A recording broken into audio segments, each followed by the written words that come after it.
तो साथियों, खालीपन जहां कुछ ना हो, इससे ज्यादा भयानक दुनिया में कुछ होता नहीं है। दुनिया का सबसे ज्यादा भयानक दृश्य यही होता है कि खालीपन, जहां आपको दूर दूर तक कुछ ना दिखाई दे, देखने के लिए आपके पास कुछ ना हो, एक सन्नाटा। आज हमारा विषय पातंजलि योग दर्शन के विभूतिपाद के 20वें सूत्र पर है। आज 20वें सूत्र में जानेंगे पातंजलि ऋषि हमें क्या गहरा सूत्र दे रहे हैं, उसके क्या गहरे अर्थ हैं, पूरी व्याख्या जानेंगे।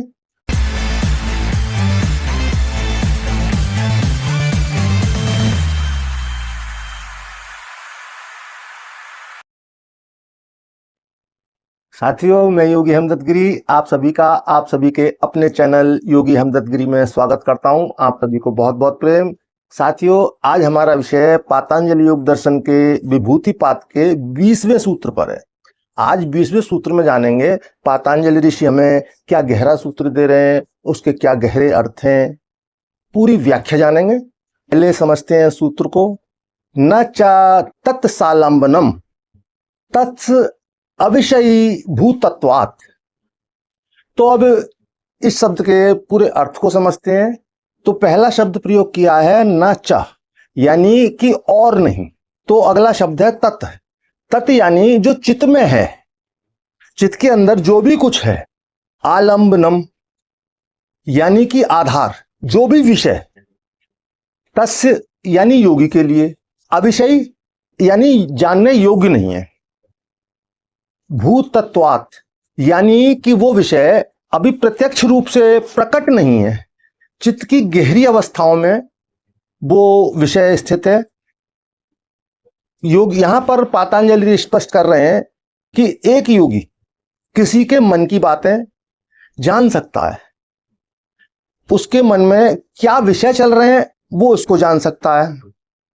यानी जो विचार मस्तिष्क में ध्वनि रूप में है, प्रत्यक्ष रूप से इस समय जो ध्वनि के रूप में, जिन्हें हम जैसे बताया मैंने आपको पिछले सूत्रों में, विवेकनी वाणी, मध्यमा वाणी और पश्चंती वाणी और परावाणी, ये चार वाणियां हमारे अंदर होती हैं, ध्वनियां होती हैं।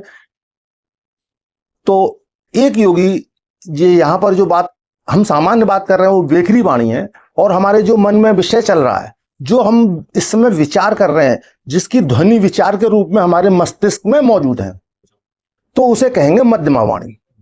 तो योगी संयम की अवस्था में, धारणा और ध्यान और समाधि की अवस्था में, उस मन की वाणी को, उस फ्रीक्वेंसी को जो अभी उच्चारित नहीं की गई, अभी विवेकनी वाणी नहीं बनी, जिसे बोला नहीं गया, लेकिन मन में चल रही है, यानी मन में चल रही है, तो वो भी एक ध्वनि है।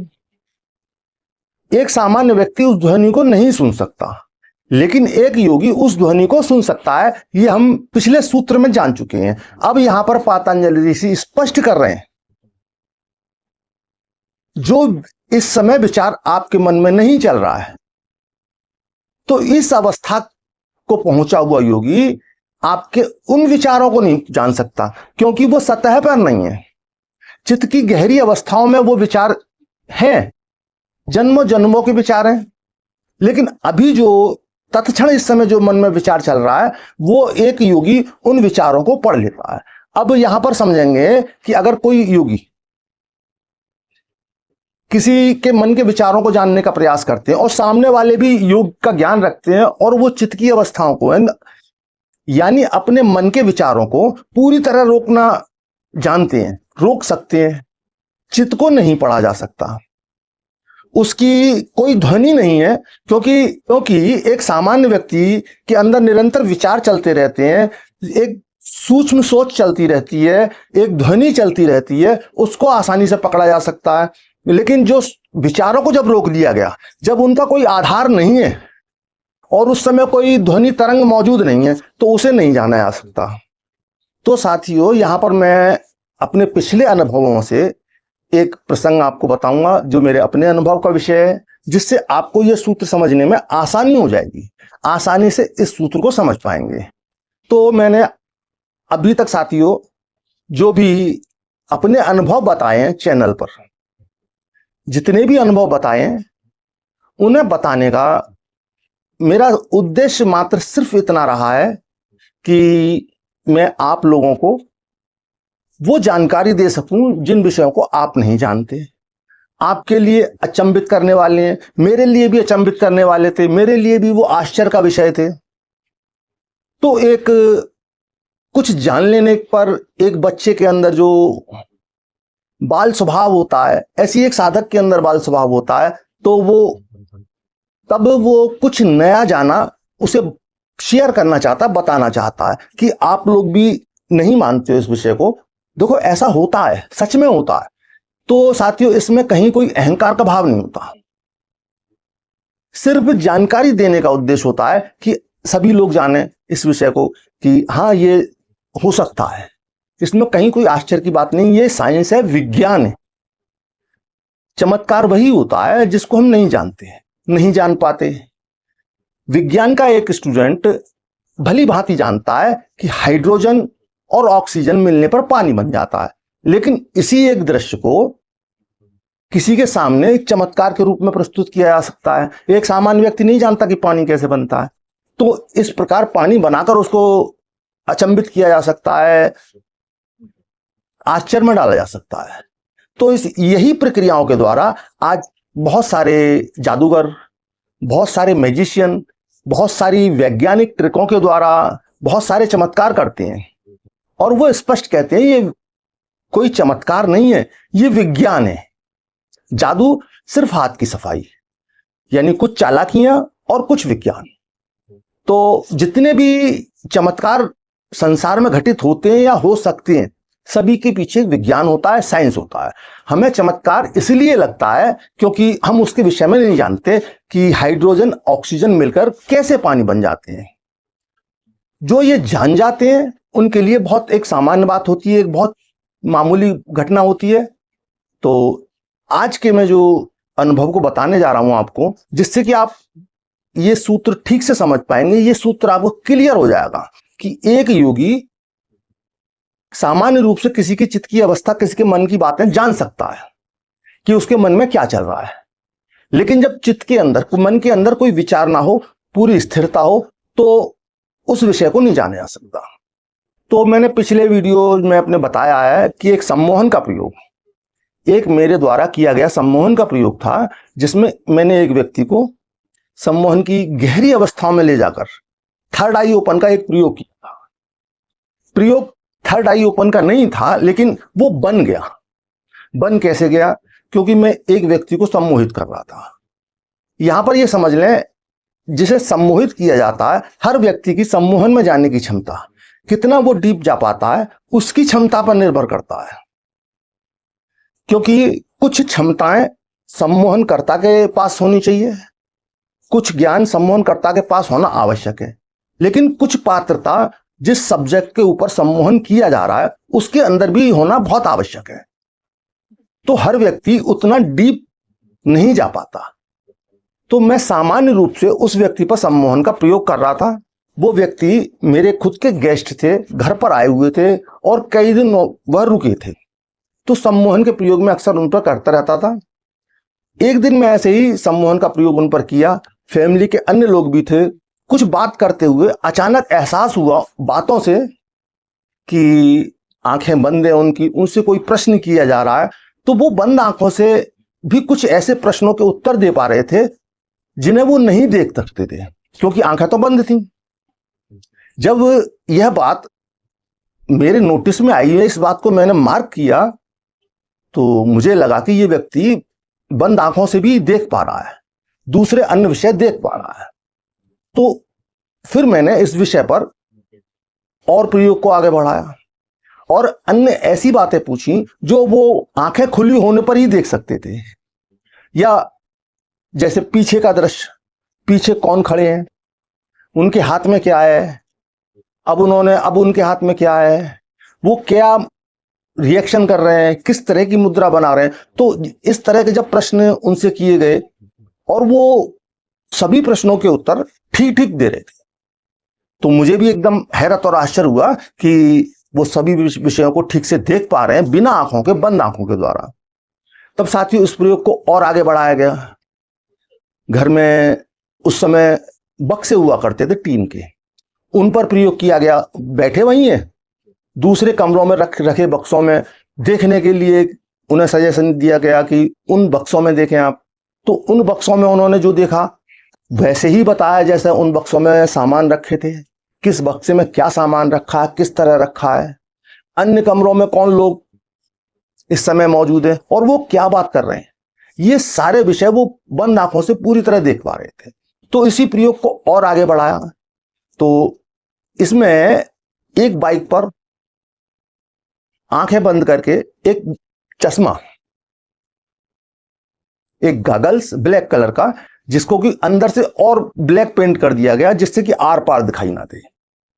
सामान्य रूप से अगर उनके पट्टी बांधकर हम बाइक चलाते तो थोड़ा सा लोगों को भीड़ भाड़ वाला मामला हो जाता, लोग नोटिस करते इस बात को। हम नहीं चाहते थे कि इस विषय को अन्य लोग नोटिस करें, तो हमने वो सामान्य रूप से एक गॉगल्स पर पेंट करके उसको बिल्कुल आर पार ना दिखे, सूख जाने के बाद उसका प्रयोग किया।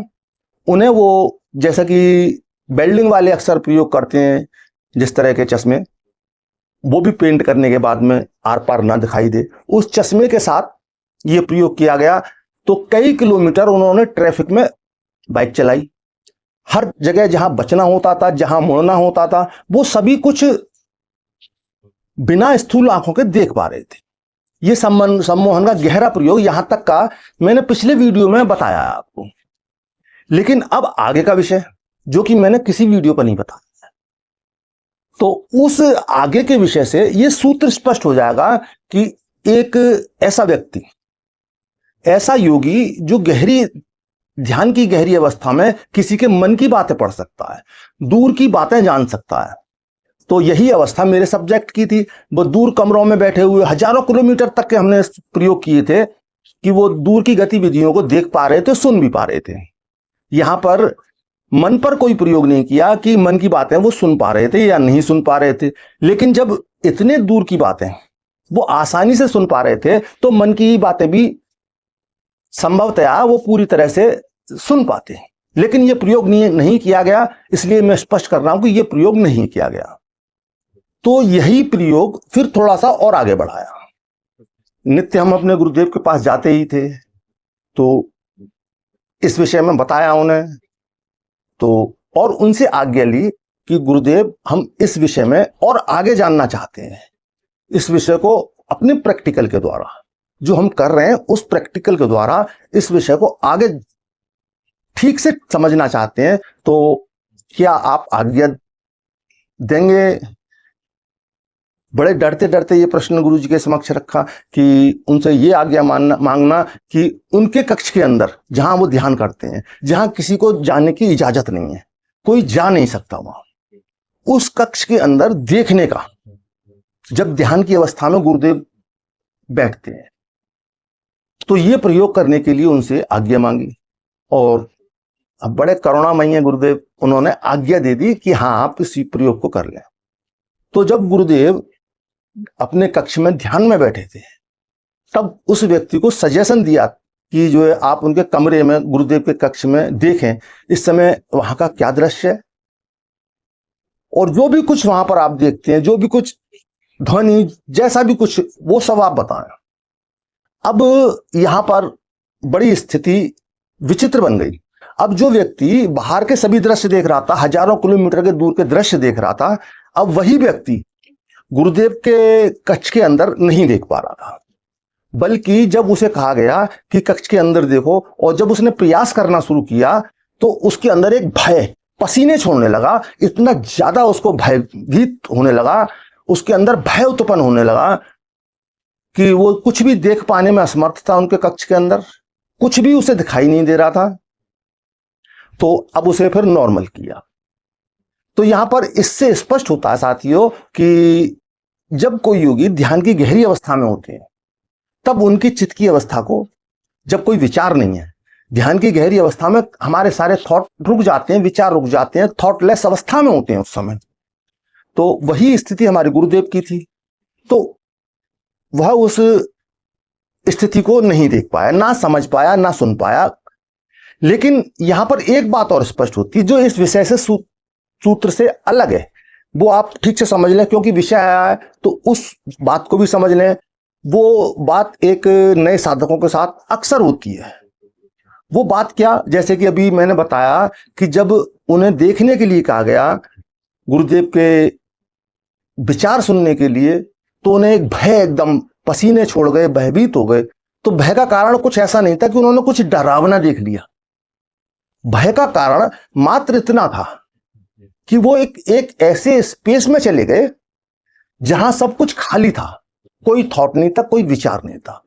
तो साथियों, खालीपन जहां कुछ ना हो, इससे ज्यादा भयानक दुनिया में कुछ होता नहीं है।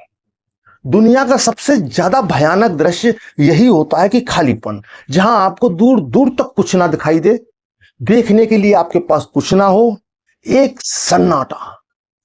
आपने अक्सर देखा होगा, रात्रि के समय अकेले मार्ग पर आप होते हैं तो आप भयभीत हो जाते हैं, और अंधकार होता है तो और ज्यादा भयभीत हो जाते हैं। ऐसा क्यों हो पाता है, क्यों होता है ऐसा? इसका कारण है जब खालीपन देखते हैं आप, क्योंकि हमेशा आपको भीड़ से घिरे रहने की आदत है, और जब भी आप कहीं खालीपन की ओर जाते हैं तो भय में उतर जाते हैं। यही एक साधक के साथ होता है। जब वो ध्यान की गहरी अवस्थाओं में जाता है तो उसे बहुत सारे भय व्याप्त होते हैं, क्योंकि जहां जैसे ही विचार शून्यता की ओर जाते हैं, खालीपन की ओर जाते हैं, खालीपन हमारे अंदर उतरता है, उस समय भय भी उत्पन्न हो जाता है। वो भय होता है खालीपन का भय। जैसा कि मैंने बताया, इससे बड़ा दूसरा भय कोई नहीं होता, खालीपन का भय, खाली हो जाने का भय। यानी कि जहां आप भी नहीं है, मैं भी नहीं है, ईगो नहीं है, विचार नहीं है, जहां कोई थॉट ना हो, वो खालीपन। सामान्य रूप में आप किसी मार्ग पर ऐसे पर रात्रि में जा रहे हैं, तब आपके साथ आप हैं, आपका मन है, फिर भी आप भयभीत हैं। यहां कल्पना करो जब आप स्वयं मिट जाते हैं, स्वयं मिट रहे होते हैं, आपका मन, आपके विचार मिट रहे होते हैं, जहां अस्तित्व खत्म हो रहा होता है। मैं का अर्थ यानी कि आप स्वयं। मृत्यु एक बार होती है, हमारे भौतिक जीवन में मृत्यु एक बार घटित होती है, और उसका कितना भय हमारे सारे जीवन हमारे साथ रहता है कि मृत्यु आएगी तो कैसे होगा, क्या होगा। तो सबसे बड़ा भय मृत्यु का भय होता है, क्योंकि जहां आप ये शरीर के साथ मिट जाते हैं, ये आपका शरीर नहीं रहता। लेकिन ध्यान एक मृत्यु नहीं है, ये एक महामृत्यु का मार्ग है। इसीलिए महामृत्युंजय मंत्र, जिसके विषय में मैं आगे बताऊंगा। तो यहां महामृत्यु का जो रहस्य है वो यही है कि साधक जब स्वयं से खत्म होने लगता है, विचारों से खत्म होने लगता है, यानी स्वयं उसका अस्तित्व खत्म होने लगता है, ईश्वर में लीन होने लगता है, जो मिट जाने का भाव, खत्म हो जाने का भाव, जिसे आप मोक्ष के नाम से जानते हैं, जिसमें फिर कोई दूसरा जन्म नहीं होता। इस जन्म में आपको आशा होती है कि अगला जन्म मिलेगा, अगला जन्म होगा, तो अब भी आपको इतना भय होता है, अगला जन्म मिलेगा आप जानते हैं, फिर भी भयभीत है। लेकिन एक साधक, योग के मार्ग पर चलने वाला साधक, जो सिद्ध अवस्था की कामना करता है,